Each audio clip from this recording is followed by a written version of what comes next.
Olá, queridos! Eu sou o pastor Alex Silva. Que bom que você chegou aqui no nosso canal. Nós temos postado constantemente aqui conteúdos que vai te edificar.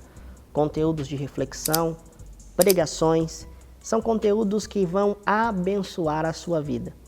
Mas muitas pessoas que assistem aqui os nossos vídeos ainda não está inscrita no nosso canal. Então eu quero te pedir agora, se inscreva no nosso canal, ative o sininho para você sempre ser notificado quando postarmos um conteúdo novo aqui nessa plataforma do YouTube. Eu conto com a sua ajuda para a gente poder crescer essa comunidade e eu quero te convidar a fazer parte disso. Que Deus te abençoe, muito obrigado e assista esse vídeo que vai edificar você profundamente. Abra sua Bíblia em Romanos capítulo de número 8. Romanos 8, 28. Glória a Deus. Você que trouxe a sua Bíblia, abra comigo. Você que talvez não tenha trazido, nós temos aí o telão também com o texto. Romanos 8, 28. Eu quero pregar hoje sobre que o nosso Deus não é um Deus de coincidência. Então olha para essa pessoa que está do seu lado e diga assim: não é coincidência, é Deus. O texto diz assim: sabemos que todas as coisas cooperam para o bem daqueles que amam a Deus, daqueles que são chamados segundo o seu propósito. Amém? Você crê nessa palavra? Pode se assentar. Olha que forte isso aqui. E essa palavra, ela é clara. Sabemos que todas as coisas cooperam para o bem daqueles que amam a Deus. Eu poderia parar de pregar aqui agora. Apenas com esta afirmação, eu posso sair daqui convicto que Deus está no controle de todas as coisas na minha vida. Olha para essa pessoa que está do seu lado assim, apenas com esse texto. Você pode sair daqui convicto que Deus jamais perdeu o controle da sua vida. Você está aí ou não? Você está aí ou não? Eu acho que eu poderia parar de pregar nesse exato momento, porque apenas essa afirmação já é uma resposta de Deus para nós, porque nos encontramos às vezes desesperados, angustiados, querendo desistir, porque não estamos entendendo as coisas que estão acontecendo à nossa volta, mas o Senhor está dizendo: saiba que todas as coisas. Deus não está falando apenas algumas coisas, Deus não está falando apenas uma parte de alguma coisa, Deus está falando todas as coisas cooperam. Então até aquilo que você pensa que está te atrapalhando, está te ajudando. Até aquilo que você pensa que está te prejudicando, está te ajudando. Porque está falando que todas as coisas, até o mal que tentam fazer contra ti, coopera para que você viva o propósito de Deus. Ah, você não está aqui, eu acho que eu vou embora.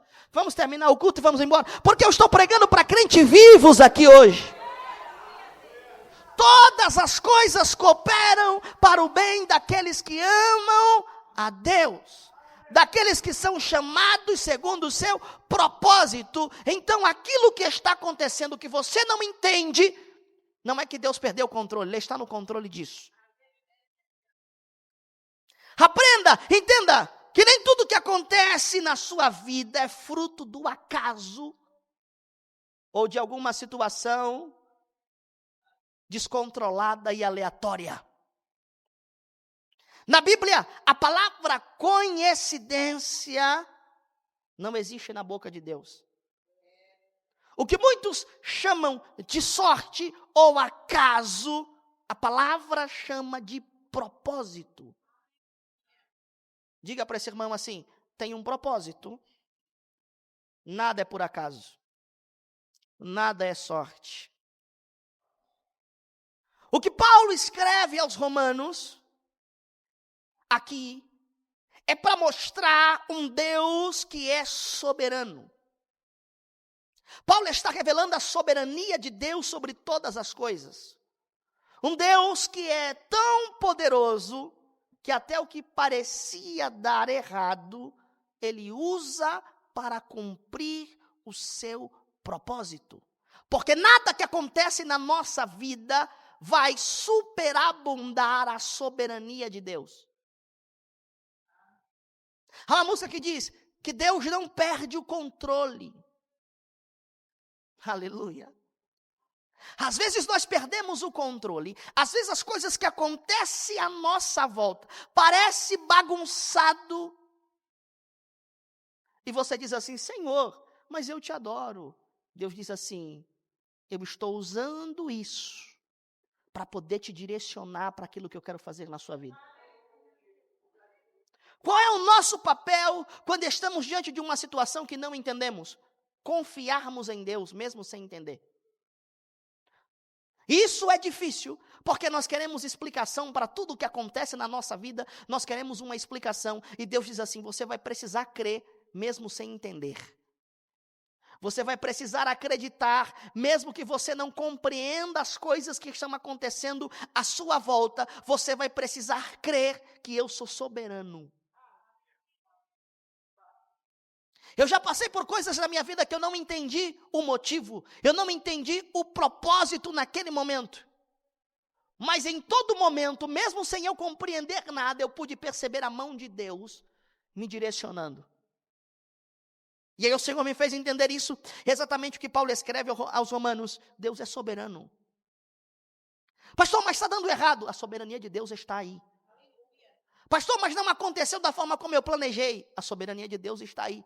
Porque certamente nós só cremos na soberania de Deus quando as coisas acontecem conforme nós planejamos. Não é Deus que segue os nossos planos. Não é Deus que se submete àquilo que nós planejamos e àquilo que nós desenhamos para a nossa vida, mas somos nós que nos submetemos aos planos dele. E às vezes o plano de Deus vai fazer com que você tenha que passar pelo vale da sombra e da morte. Às vezes vai ter que fazer você passar pelo deserto, pela dificuldade, pela situação que você não entende. Às vezes o plano de Deus vai te fazer passar por um lugar ou por um ambiente que você não queria passar. O teu plano era outro, a tua rota era outra, mas Deus te direcionou pela rota que você não esperava. Mas em nenhum momento Ele te deixou perdido. Ah, você não está aqui. Em nenhum momento Ele te deixou perdido. Isso é a soberania de Deus. Não é Deus se submeter àquilo que eu planejo, mas tudo o que eu planejo está debaixo daquilo que Deus quer. Aleluia. E Ele usa para fazer cumprir. No capítulo 8, nós observamos a respeito de um Deus no qual planeja tudo. E por isso Ele nos dá essa segurança. Nós vemos a ação de Deus a todo momento da nossa vida. Por isso nós temos a certeza. Porque a presença de Deus nos dá a certeza em meio ao caos em que nós estamos vivendo.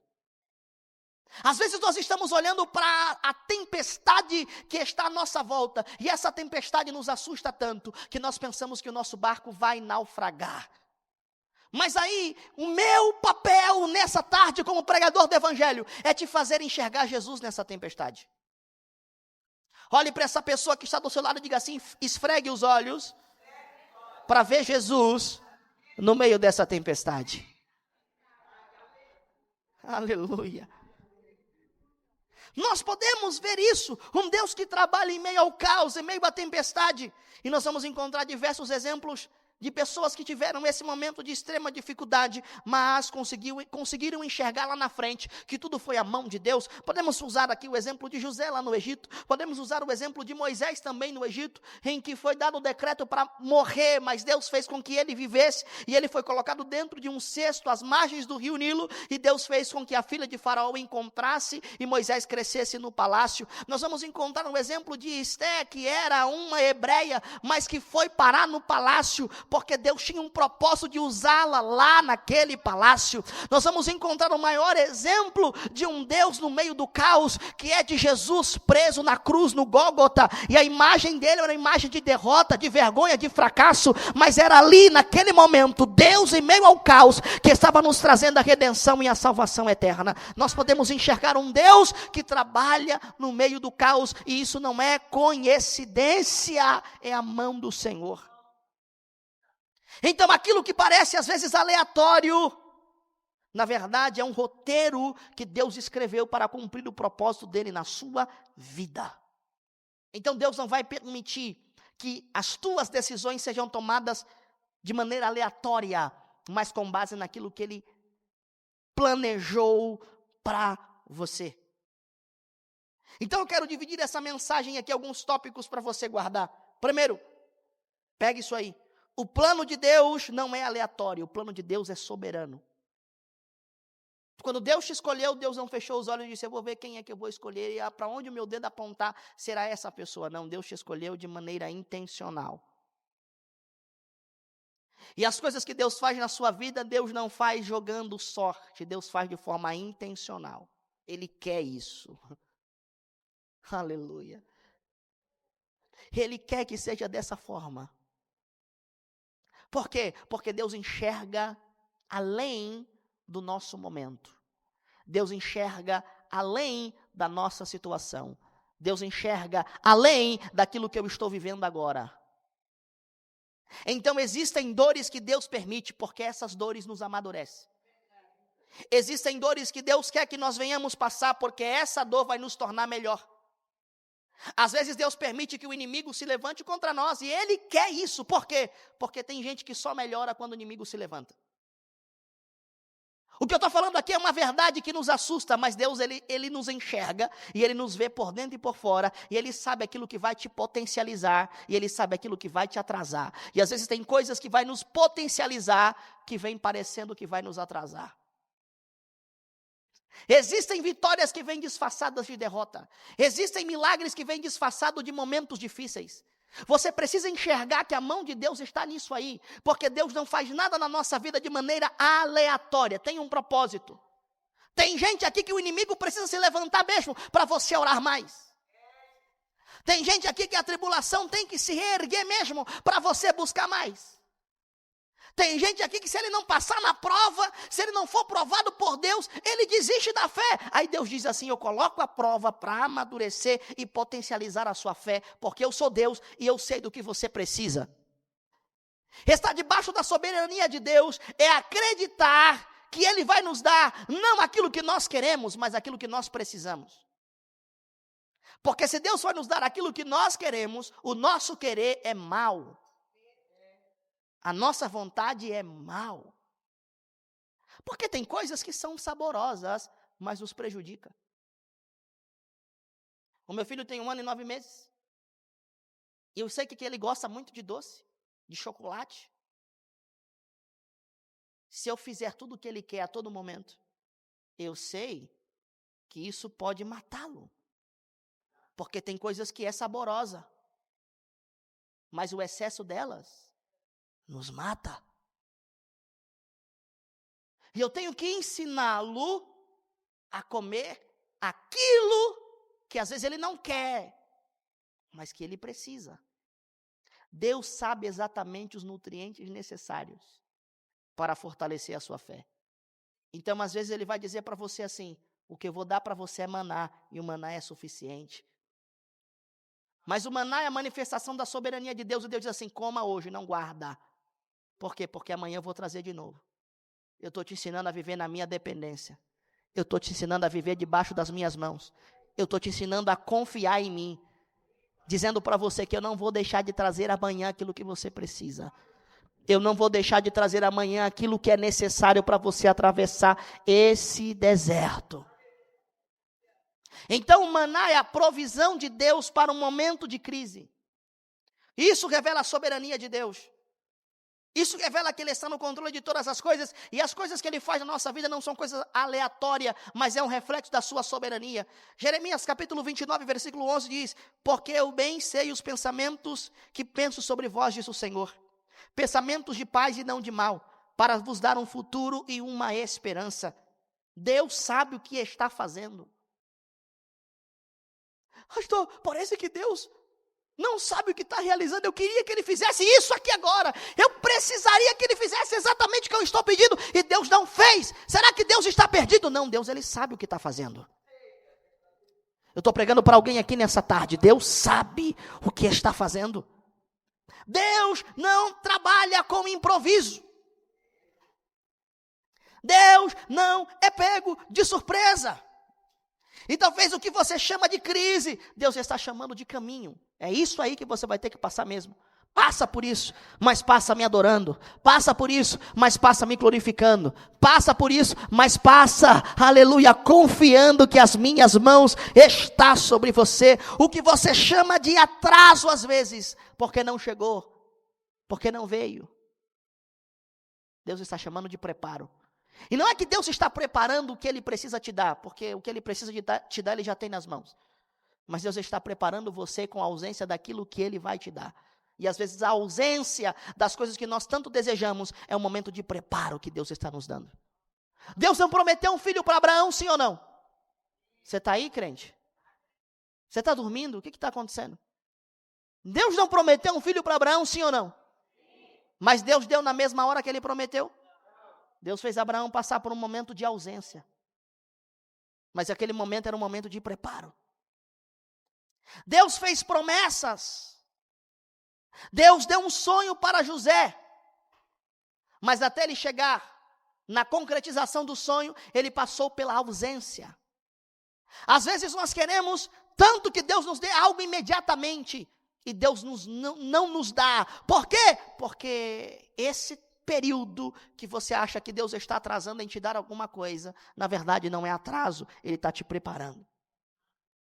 Deus me fez promessa, pastor, e nada. Deus me deu uma palavra e nada. Deus disse que seria assim e até agora nada. Então eu devo desistir? Será que Deus atrasou? Será que Ele não quer fazer? Ele quer fazer, Ele não atrasou e Ele está no controle. O que Ele está dizendo é, a minha soberania sobre essa situação é uma ferramenta de preparo para você. Eu estou te preparando. Aleluia. Então nós vamos encontrar isso. José foi vendido pelos seus irmãos, Gênesis 37, 28. Ele foi jogado na cisterna, mas aquilo era o começo do plano de Deus para a sua vida. José teve um sonho e ele disse, eu vou viver os meus sonhos. Sabe como é que começou isso? Sabe como é que José começou a viver os sonhos dele? Sendo jogado em uma cisterna e sendo vendido pelos seus irmãos. E às vezes nós falamos, nós queremos viver os nossos sonhos, os sonhos que Deus tem para mim. Aí eu te pergunto, você está preparado para a cisterna? Você está preparado para o vale? Pastor, eu quero tanto viver as coisas que Deus tem para mim. Então se prepare, porque a cisterna te espera. Se prepare, porque o buraco te espera. Pastor, mas como assim? Mas Deus não me prometeu que ia me exaltar. Deus não prometeu que ia me honrar. Sim, mas o caminho para a honra que Deus usa, o caminho para a honra que Deus se utiliza, é a humilhação. Como é que Deus vai me honrar, pastor? Não é com um caminho cheio de aplausos, cheio de elogios, cheio de apoios, mas o caminho que Deus usa para que você chegar até o momento em que Ele vai te honrar, é um caminho de humilhação, de decepção, de frustração, de choro, de lágrima. É esse o caminho. Eu quero começar a viver os sonhos de Deus. O caminho que você vai trilhar é esse. Mas durante todo esse caminho, durante todo esse processo que você precisa passar, Deus sempre vai te dar garantia de que o que te espera lá vai compensar toda a dor, todo o sofrimento, vai compensar toda a lágrima derramada, vai compensar. Aqueles que acreditam nessa palavra, por favor, levante a sua mão e glorifique ao nome do Senhor. Segundo, as conexões que aparecem não são coincidências, mas são encontros que Deus marcou para nós. Ruth capítulo 2, versículo 3 diz, e ela foi e chegou ao campo e apanhava espigas atrás dos ceifeiros e por casualidade entrou na parte que pertencia a Boaz. Ruth era uma moabita estrangeira, que ela volta com a sua sogra Noemi. para Belém. E a Bíblia vai dizer que lá elas decidem pegar as espigas que eram deixadas no caminho. Existia uma cultura que quando os ceifeiros iam pegar espigas, as espigas que caíam, eles não pegavam de volta, mas deixavam, e essas espigas ficavam para os órfãos e as viúvas. Ruth, juntamente com Noemi, se coloca nesse ambiente aonde tem que viver das espigas que eram deixadas no caminho. Mas o texto vai dizer que, por casualidade, ela entrou na parte que pertencia a Boaz. Deus já tinha colocado, naquele momento, uma rota para Ruth. Perceba que a rota de transformação da história de Ruth estava por um caminho onde ela tinha que pegar espigas que caíam no chão. Espigas que eram deixadas para trás.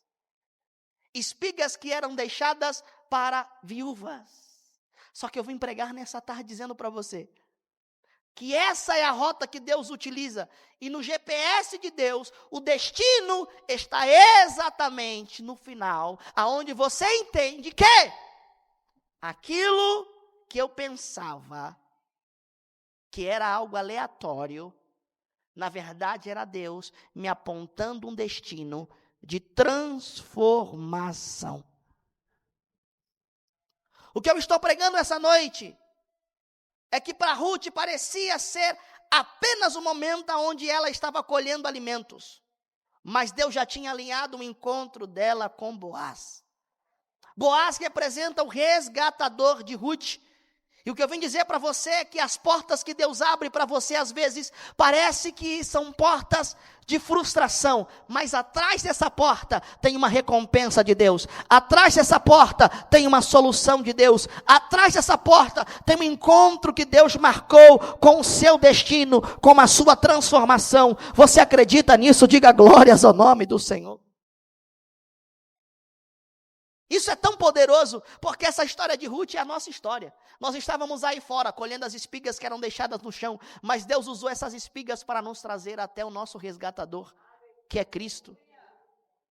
Você foi colhendo as espigas que Deus foi deixando no meio do caminho, e você foi pegando, dizendo: Senhor, quando vai chegar o momento em que a minha história muda? E sem você perceber, você foi sendo trazido ao ambiente onde o resgatador estava, Jesus Cristo. E aí você entrou por essa porta, colhendo espigas, sem perceber que Deus tinha marcado um encontro com você aqui nesse lugar.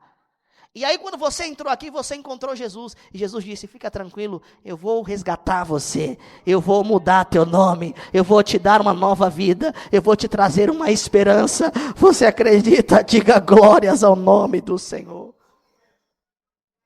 Eu quero profetizar que a porta que você vai entrar nessa semana será uma resposta de Deus para a sua vida. Algo que você tanto orou, que você tanto buscou, Deus está te direcionando para esse lugar. Deus está marcando um encontro que você nem imagina. Sabe aquele dia que você acha e diz assim: eu acho que não é hoje. Deus disse: é hoje, o encontro está marcado hoje. O encontro com a mudança da tua vida, o encontro com a tua transformação está marcado hoje. Você crê que esse lugar é lugar do encontro? Deus marcou um encontro com você neste lugar. O que o mundo chama de acaso, eu chamo de agendamento divino. Está na agenda de Deus. E às vezes, por estar na agenda de Deus, às vezes nem está na nossa agenda. Mas o importante não é estar na nossa agenda. O importante é estar na agenda de Deus. O que está na nossa agenda pode alterar. O que está na nossa agenda pode mudar. Mas aquilo que está na agenda de Deus nunca muda. Se Deus marcou que o teu milagre é hoje, vai acontecer hoje, queira o diabo ou não. Você está aí ou não? Se Deus marcou que a tua transformação é hoje, queira o diabo ou não. Ah, você não está aqui, eu acho que eu vou embora. Se Deus marcou que é hoje o dia da transformação da sua vida, pode se levantar macumba, feitiço, bruxaria, demônio do inferno, não vai parar aquilo que Deus quer fazer em você e através de você. Se Deus marcou que é hoje, o inferno pode se levantar. não vai impedir. Por isso a Bíblia vai dizer que operando Deus, quem impedirá? Se Deus quiser fazer hoje, e se está na agenda dele hoje, vai acontecer hoje, não importa a circunstância que você está vivendo. Se ele disse que é hoje, não importa o quadro que você está enfrentando. Se ele disse que é hoje, não importa o cenário que você está passando. Aquilo que ele falou, e se está na agenda dele que é para hoje, será hoje. Olhe para essa pessoa que está do seu lado e diga assim: se está na agenda de Deus, fica tranquilo, vai acontecer. Terceiro, Deus usa até o que era contra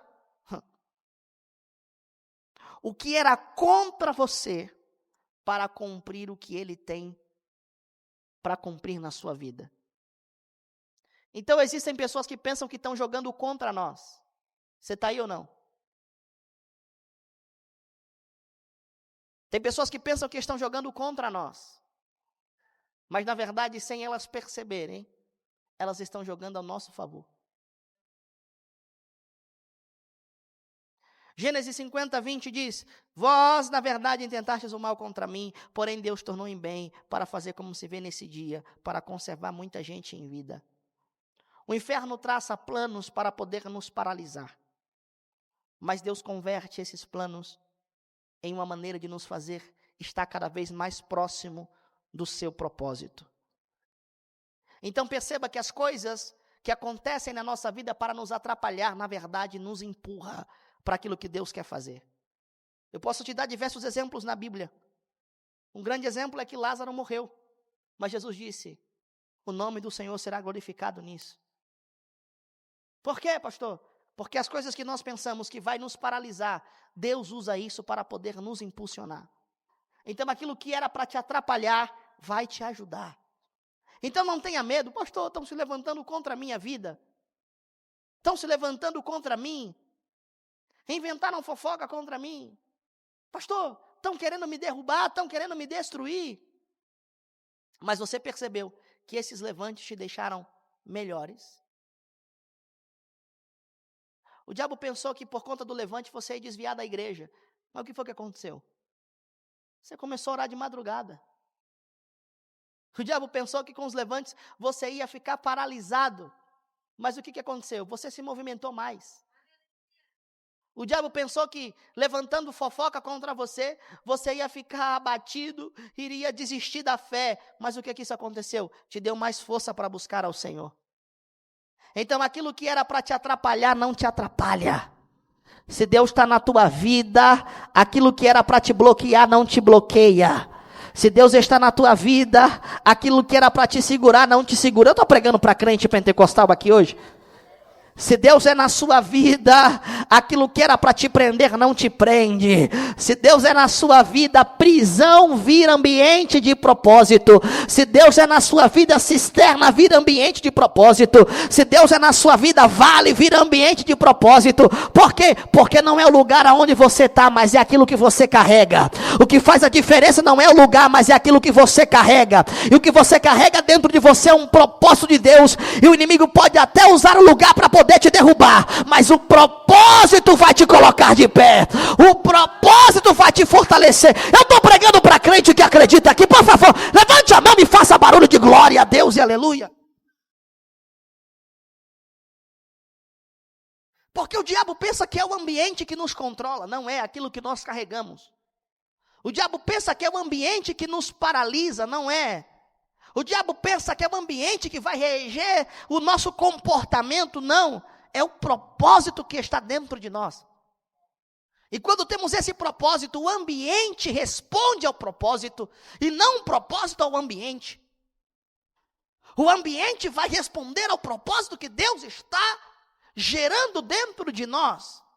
Por isso nós não precisamos ficar preocupados com o tamanho do nosso adversário, ou com o número que o inimigo usa para poder nos paralisar. Ou você se esqueceu que Gideão venceu um grande exército com 300 homens?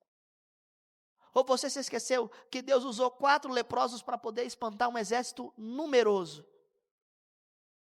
Ou você se esqueceu que Jesus, apenas com 12 discípulos, impactou o mundo?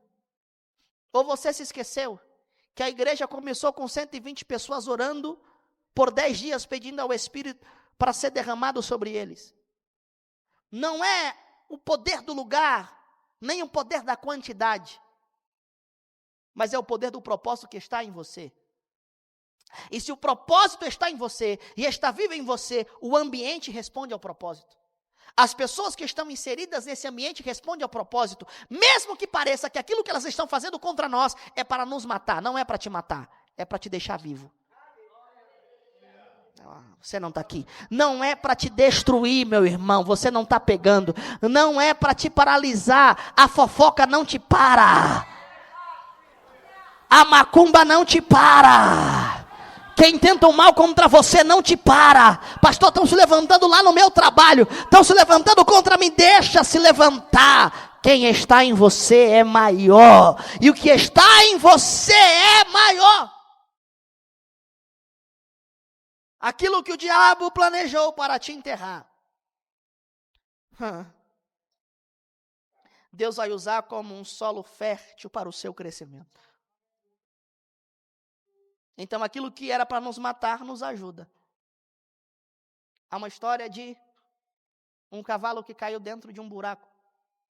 Ele estava lá dentro do buraco. E tentaram tirá-lo de lá de todas as formas e não conseguiu. E aí decidiram, olha, não vamos conseguir tirar ele daí.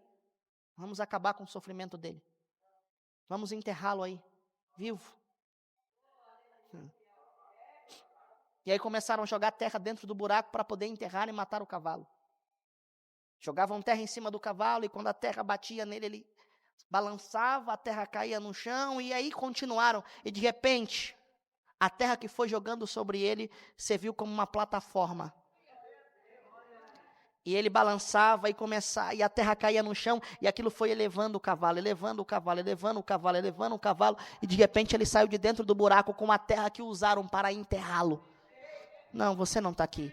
Quando nós estamos debaixo de um propósito de Deus, tudo de mal que faz contra nós, Deus usa para o nosso benefício. Quando estamos debaixo de um propósito de Deus, tudo de mal que tenta contra nós, Deus diz assim, tudo coopera para o bem daqueles que amam a Deus. Você não vai morrer. Você não está aqui, você não vai morrer.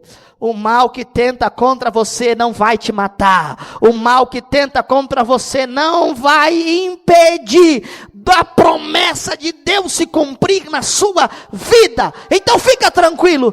Crente não pode ter medo do levante. O levante tem que me impulsionar a orar mais.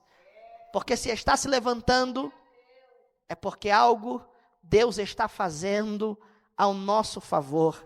Se está, aleluia, se está se levantando, é porque Deus está fazendo algo ao nosso favor. Você crê nisso? Então, a partir de hoje, você não vai mais medir a tua fé com base no mal que fazem contra você. Pastor, eu vou sair da igreja porque ninguém gosta de mim. Amadureça. Se torne maduro. Para perceber que tudo, sem exceção, tudo coopera para o bem daqueles que amam a Deus. Para aqueles que têm a convicção que estão debaixo de um propósito. Isso está cooperando para você. Isso está te ajudando. Isso está te fortalecendo. Isso está te amadurecendo. Você pega essa palavra? Então fique de pé, por favor.